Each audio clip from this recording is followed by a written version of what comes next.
Welcome to Chima Invests, where we dig into the smart money moves that can help you build some real, long-term wealth. Today, we are going to talk about something that holds so many people back, and they don't even see it happening: their car. So let's just kick things off with this pretty bold idea. The fastest way to stay broke is to drive around in a shiny new car. Now, that goes against everything we're taught, right? That a nice car is a sign you've made it. But what if it's actually a financial trap in disguise? I know, it sounds a little nuts, but while so many people are signing away their financial future for that new car smell, there's this quiet group of people building serious wealth by driving something, well, a lot less flashy. Today, we're going to see how a car that's a little rough around the edges could be your secret weapon for financial freedom. Okay, first things first. Let's be crystal clear about what we mean when we say a beater. We're not talking about some clunker that's going to leave you stranded on the side of the highway. This right here is the critical difference. On one hand, you've got a smart beater. This car is mechanically sound, it runs great, but maybe the paint is faded or it's got a few dings and scratches. That is totally different from a financial mistake, which is just an unreliable money pit waiting to happen. The goal here is a trusty workhorse, not a show pony. And this all boils down to one simple idea: transportation value. A lot of wealthy people focus on this. They just ask one simple question: will this thing get me where I need to go reliably for the cheapest price possible? They're focused on what a car does, not what they think it says about them. All right, now for the fun part. Let's run the numbers. Because the math behind this choice is, and I'm not exaggerating, absolutely mind-blowing. So check this out. We've got two common scenarios. Option 1, you get a nice 3-year-old sedan and you've got a monthly payment. Option 2, you buy a 10-year-old version of that same car, but you pay cash. The new car, it comes with a big payment and, of course, more expensive insurance. The older car, no payment, and the insurance is way cheaper. That monthly payment for the newer car, which is around $450 on average, that is the magic number. The person who bought the older car now has that $450 freed up every single month.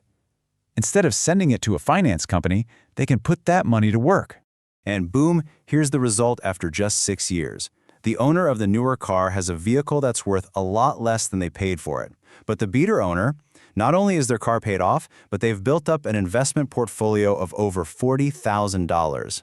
You see the difference? One has a depreciating asset, the other has a growing one. And hey, this isn't just some theory.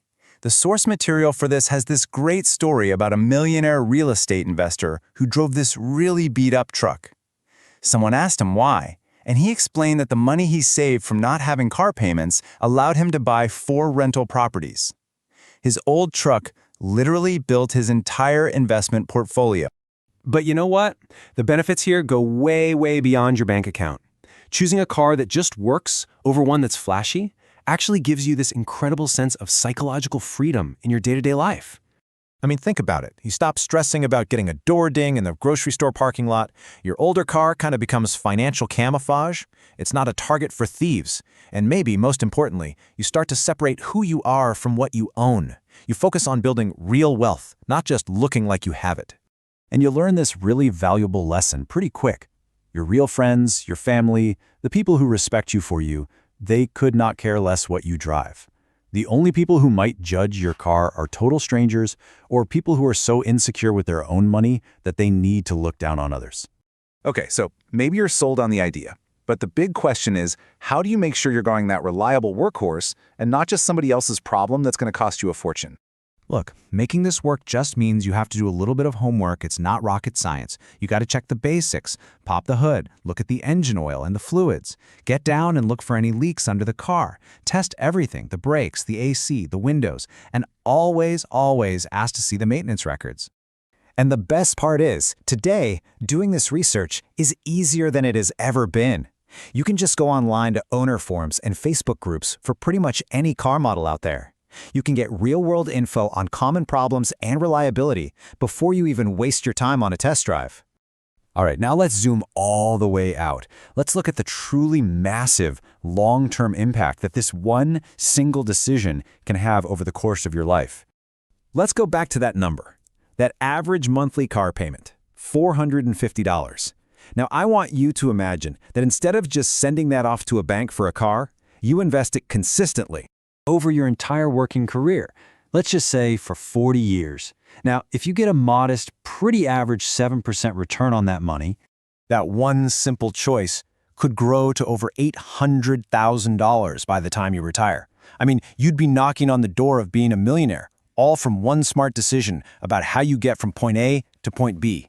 So that's really what it comes down to. While other people are busy trying to impress strangers at a red light with a car that's costing them a fortune, you could be quietly building the kind of wealth that gives you real, actual freedom. Your beat-up ride might not turn any heads, but your investment portfolio sure will.